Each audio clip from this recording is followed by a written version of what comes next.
Towers started here in America in about 1979. It was a lighting company at first, and it kind of morphed into a staging company, but it grew exponentially. Tait Towers has always represented the best in the business.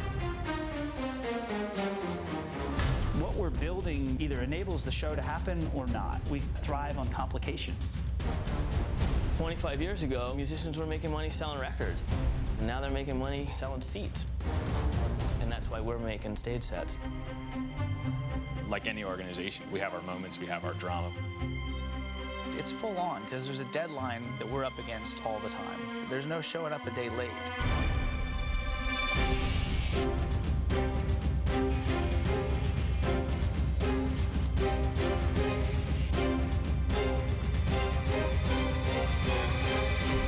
In this business, you're only as good as your last show.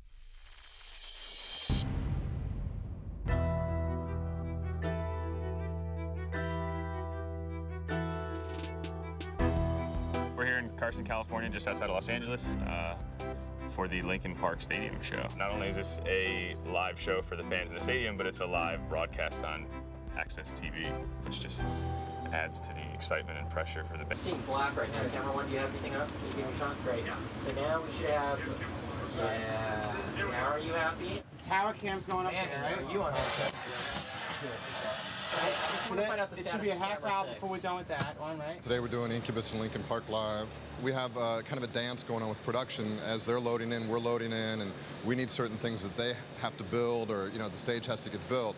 So getting our cameras in isn't always just throw the cameras on the field. We're kind of deeply tied to the house and to the band and everything else as far as that goes. Because we're in a stadium setting, you have a stadium roof / base stage that's been put here a few days ago. We start building the stage about 5 days out, and that's a 3 to 4 day process. 30 to 40 guys, 80-ton crane, 8 to 10 forklifts. It's about 15 semis worth of equipment. What'll happen this morning is the riggers will show up. They'll start hanging motor points in the ceiling. The lighting guys and the audio guys will roll in their trussing with their lights and their sound. And then probably one of the last things to go in will be the Tait gear, all the decking, everything on the ground. They'll start basically right now, 8 a.m. And by 1 o'clock we should have a full show ready to go.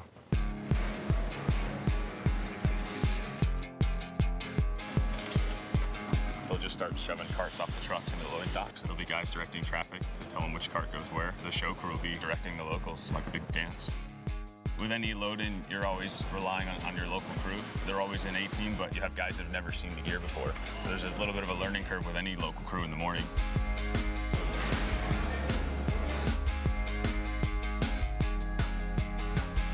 When Linkin Park's production crew arrives, there's a big push. All of their gear comes in one foul swoop, where we handle the actual show elements, the lighting, the audio, the additional video, and that all goes up the morning of the event in time for a 5 o'clock doors and a 6:30 show. Tait Towers?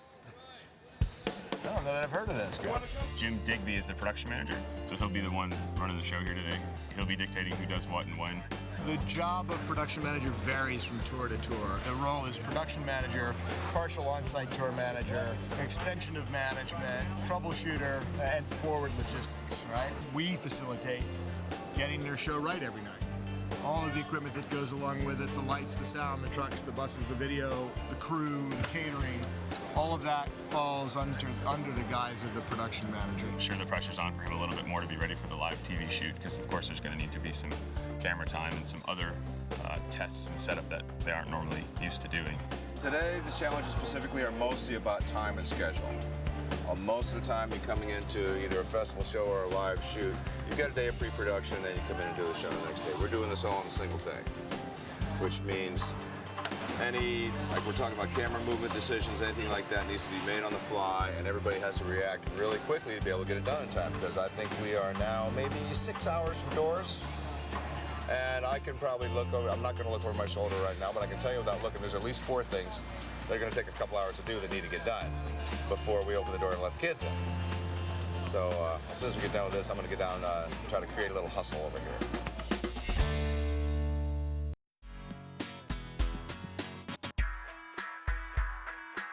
So, we gonna talk shop? Yeah, get some of the boys in here Justin, so you can since sort Aaron's that out out. sick. Justin's at Barbra Streisand.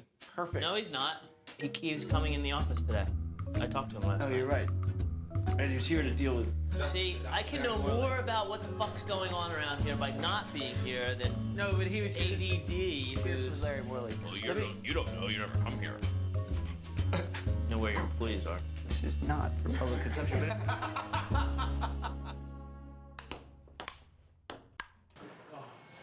My name is Justin McDaniel, and I am a project manager. The original design had these flying video panels that actually played in front of each of the artists during the show, and more video around the face of the stage. It was a heavier video show at that point. For one reason or another, streamlining the design, bringing it down, we ended up with that X design, which is pretty visually interesting, and added some LED elements to it. Still have a huge video screen in the back, and then they were interested still in using some kind of unique element. How you doing, man? Hi, Justin. You got time for me today, buddy? Yeah, man. Where we are with the shutter boxes is the lighting element behind them is not impactful enough. It's working, it's just not great enough. So that's why they evolution to the V18. On the front side of that, the operation of the shutter itself is inconsistent in a way that it can't be cued. It needs lots of time between cues, and you can have a one-shot deal, but to syncopate the shutters with the music is not practical at this point with the way they So work. now, that's hence the evolution to let's go put a linear actuator on it and be a DMX control.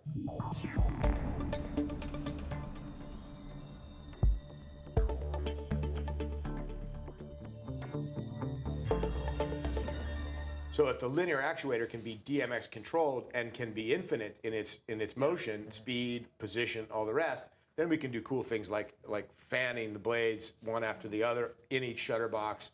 We can fan them across the thing. We can have a guy walking on the video screen, kind of walking through the set in video. Well, but you're envisioning, just so we're clear, you're envisioning one shutter box having variable speed. Yeah, it'll control. still be all the blades in the single boxes will still be linked, but you'll have completely variable positioning and What's the next evolution to making each blade individually addressable? They didn't just come to us with a design and say, this is what we want to build. They came to us with some concepts and said, help us design a set. With our development team, guys like Adam and Aaron, they really helped drive the design of this show. And a lot of the ideas for how this thing is shaped and what it looks like came from us, alongside Jim Digby. We have a lot of fun with that because, it's great to build people's dreams, but it's even better to help them realize those dreams. Part of the expression of the music is in moving across the stage fast. And what we've tried to do with the Tait set and the help of those guys at Tait is build them a multi-dimensional stage set that allows any band member to go up a ramp and stop halfway on that ramp or go all the way up the ramp. You can have all four guys on the top of the bunker. You can have one guy in the... We're giving them a playground, essentially. And it's helped to energize them on stage, as has the pyro. Ouch! The shutter units that we built, there's 4 of them. The LED fixtures provided by the lighting company are mounted inside of them, so we took care of mounting them so that they can live in there while they transport and that they're safely mounted.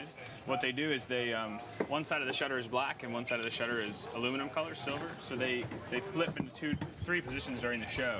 They're actually actuated by air. There's pneumatic cylinders in there, but they're fired by the lighting board through DMX, so that way they don't have to have another person controlling them, and they're fired with lighting cues. But there's a ton of LED power in these, so they can blast the audience, but you can reveal it in a different way, and because they're LED fixtures, you've got different colors and the different positions, and when the shutters are showing their black side, they look totally different than when they're showing the silver side, and then when they're at the halfway point, it's just a cool effect to blow light through. It probably took us a solid week to build these. The reality is it probably took us 5 days to prototype one of them, and we did it 3 or 4 times and got that one 100%, and the remaining few days we built the other 3 behind it. These were a last-minute item in the shop, and they were the limiting factor of the loadout at one point because they were so complex. You may think you ordered up like a cheeseburger, and it's not exactly how it works. When you roam around here and you see what it takes to build something, it's pretty difficult. Companies that would go out and build a machine like this that aren't entertainment companies would take 2 years to do it. We did it in a month. We always work on a tight timeline here, so that's the challenge, right? You get down to it, and it's not working as sweet as you want it to work. The crunch at the end is always the troubleshooting and really getting it really nice.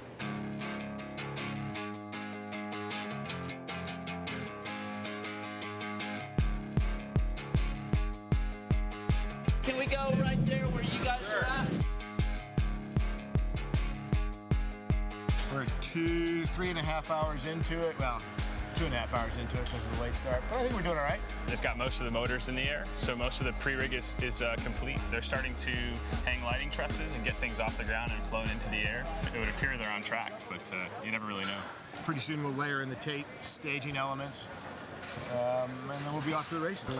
Can't you see I'm on TV right now? He and I did my first tour together, Genesis. Part of the real joy of this job is that I haven't seen him in probably 15 years.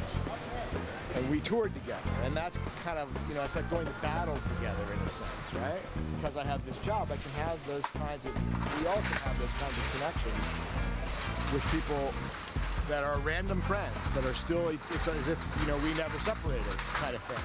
When you've got 2 children at home, it's also a difficult part of this job. When I'm home with them 100% of the time, which is something a 9-to-5 dad doesn't get. It's tragic to personal lives. Yeah, and the whole business is, though. I mean, whether it's internally here at Tait Towers or the people who are on the road who put these things together, it's a passion and it's a commitment, and it's pretty hard to maintain a status quo life at home and be involved in this business. I suppose we have some employees who do it. They put their 8 hours in and they go home, but I don't think that's where the passion of this business comes from. There's people here that are dedicated to making the best product, and will stop at nothing until that product is out and working and functioning, and we're sitting around going, holy shit, is that cool? And tragic. We're 3.5 hours into it. Well, 2.5 hours into it because of the late start, but I think we're doing all right. They've got a couple automated elements which, you know, with anything that moves could always present a problem as it's rattled around the country in the back of a truck. No, I don't anticipate any issues today.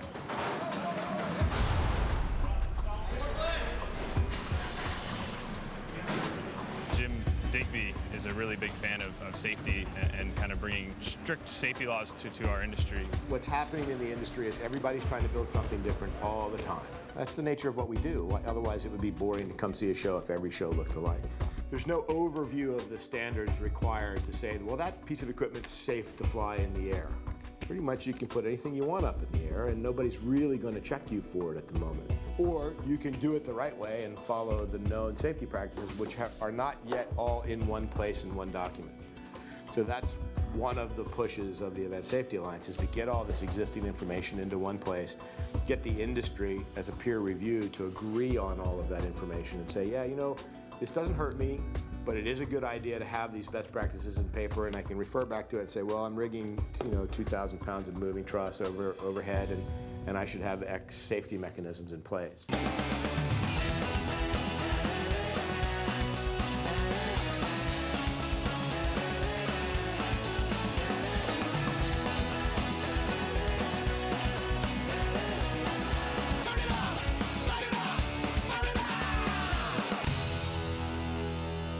My name is Sam Harrington, and I'm a carpenter. Sammy's been around a long time. He tries to maintain a Zen place in his life every day.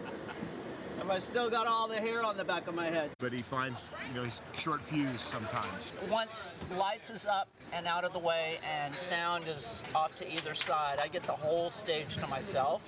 From the moment the Tait set carts roll in to the time we're built should not be more than 2 hours. It's kind of an organized little ballet process. It gets a little Tetris-y sometimes. When they start to go put the set elements together, we just, you know, I'll just be making sure that things are going together nicely. They're not having to use big sledgehammers, that things are locking together properly. They're not having to put a bunch of unnecessary force or labor into putting the gear together. We want it to be as simple as possible. It snaps together so fast and so simply. And the best thing about Tait is I don't have to carry around 3 different bags full of nuts and bolts and wrenches and stuff. I have a coffee key. That's it.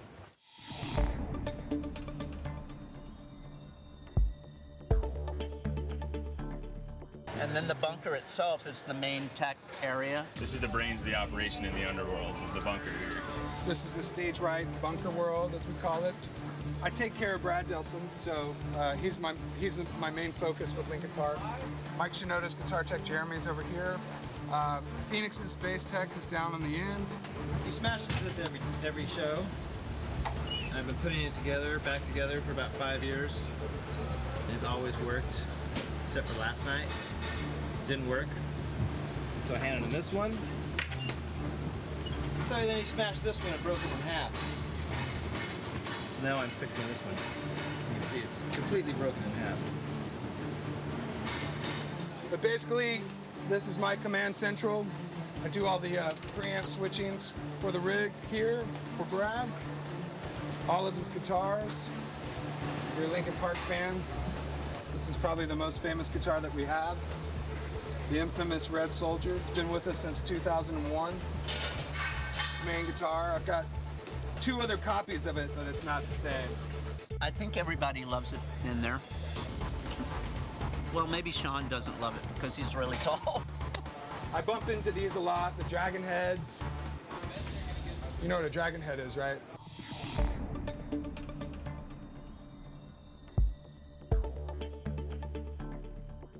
They're all down the bunker, so I've probably hit every one of these at some point during the course of this tour. All the LED edging is in place, all the shutter boxes are in place and have been tested and working. The flooring is holding up really well. Really happy to see that. Now it's up to the backline guys and the lighting guys to start laying out all their gear and stuffing it and ready for showtime. I'd love to stay for the show, but I got a flight to catch. I'm going to Louisiana. See ya. That's the nature of our business, I think. It doesn't matter where the shows are. We have to get to the shows. We have to get to the meetings. I mean, I've probably flown, I don't know, 160,000 miles this year, which might not mean anything to somebody that doesn't travel, but if you think that between here and Los Angeles it's 3,000 miles, that's a lot of miles. And we have an operation in London now, and we have an operation in Belgium, and we're trying to penetrate the European market, and you have to be there, and you have to be at your shows, and you have to represent your company, and it means commuting to Europe. I'm all for it. I don't care. It's good to see culture. Now, live shows add a little bit of pressure, but we do a live show every night, really, whether it's for TV or not.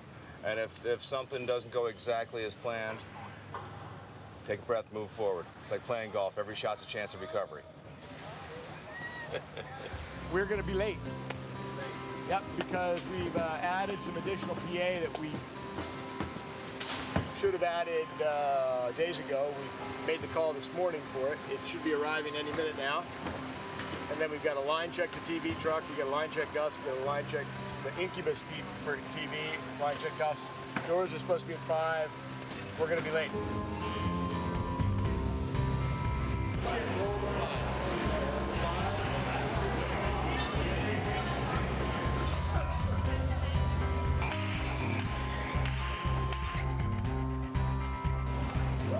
We're gonna go in 36 seconds, okay?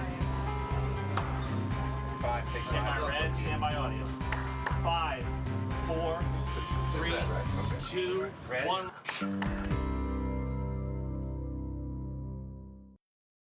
Tait Towers started here in America in about 1979. It was a lighting company at first, and it kind of morphed into a staging company, but it grew exponentially. Tait Towers has always represented the best in the business. What we're building either enables the show to happen or not. We thrive on complications. 25 years ago, musicians were making money selling records. And now they're making money selling seats. And that's why we're making stage sets. Like any organization, we have our moments, we have our drama. It's full on because there's a deadline that we're up against all the time. There's no showing up a day late.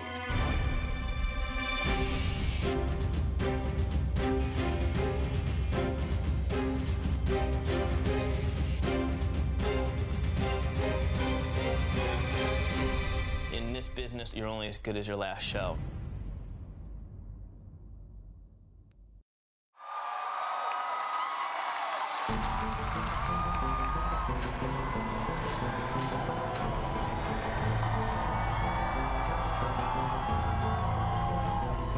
We're getting close right now. I feel myself stepping back towards the truck a little bit as the minutes go by, but no, we're ready. I just jinxed the shit out of it. I want to say that right now.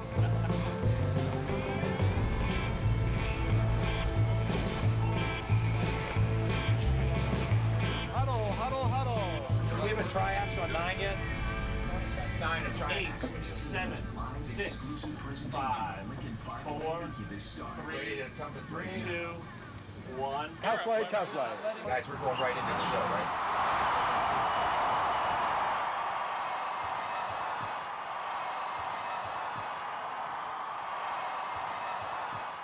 There's a lot of bang for your buck out there on that stage, for sure. As our lead singer.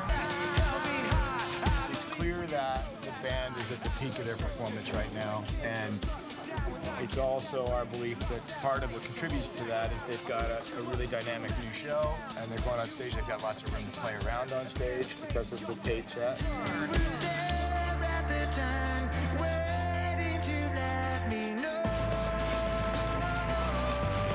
We've added the pyro elements to it, and I think all of these things are contributing factors to their energy level.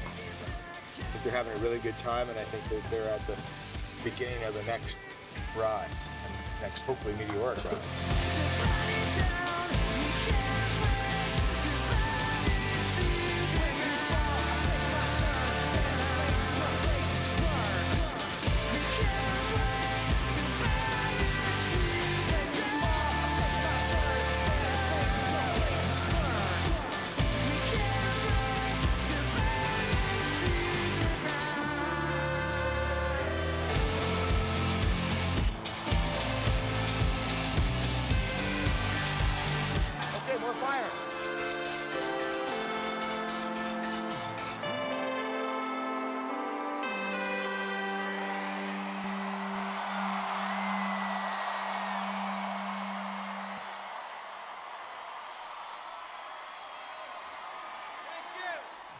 And it's a massive undertaking, you know. It took every minute of all day today to get it built.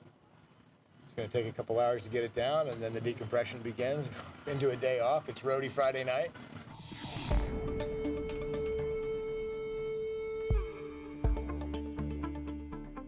Stay at the bottom of the ramp, help people get stuff down, bring it up to the truck up here. I'll separate as it comes, all right? Disconnect that. All right, I've got video hands coming to you guys. Where do you want them? That's going right into this cart that says ramp leg, the middle one. Let's put it on the right side of the cart. Coming through, guys. I'm gonna go over to truck number 9.